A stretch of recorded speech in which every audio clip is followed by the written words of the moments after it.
যেমন ডাকসুর প্রধান আন্দোলনের কয়েকটি হলো যেমন ভাষা আন্দোলন, ৬ দফা দাবি, গণ অভ্যুত্থান, স্বাধীনতা যুদ্ধ, এরশাদ বিরোধী আন্দোলন সহ অন্যান্য। ডাকসুতে এখন পর্যন্ত মোট ৩৭টি নির্বাচন হয়েছে, যার মধ্যে ২৯টি ব্রিটিশ এবং পাকিস্তান আমলে ৮টি স্বাধীন বাংলাদেশে। এটি ছাত্রদের রাজনৈতিক সচেতনতা বাড়িয়েছে, যদিও কখনো রাজনৈতিক সহিংসতার সাথে যুক্ত হয়েছে।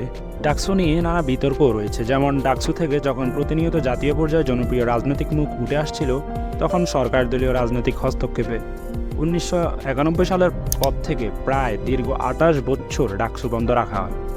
তারপর ২০১৯ সালে হাইকোর্টের রায়ের আদেশে ডাকসু আবার অনুষ্ঠিত হয়, যদিও ২০১৯ সালে নির্বাচনটা ছিল প্রহসনের, কারণ তৎকালীন ছাত্রলীগের একক আধিপত্য ছিল ঢাকা বিশ্ববিদ্যালয় ক্যাম্পাসে। ছাত্রলীগ প্রত্যেক শিক্ষার্থীকে বাধ্য করে তাদের ভোট দেওয়ার জন্য, এছাড়া ভোটে কারচুপিও করে, কিন্তু শেষ পর্যন্ত সেই নির্বাচনে ছাত্রলীগ বিপদে গো হারায় হেরেছে।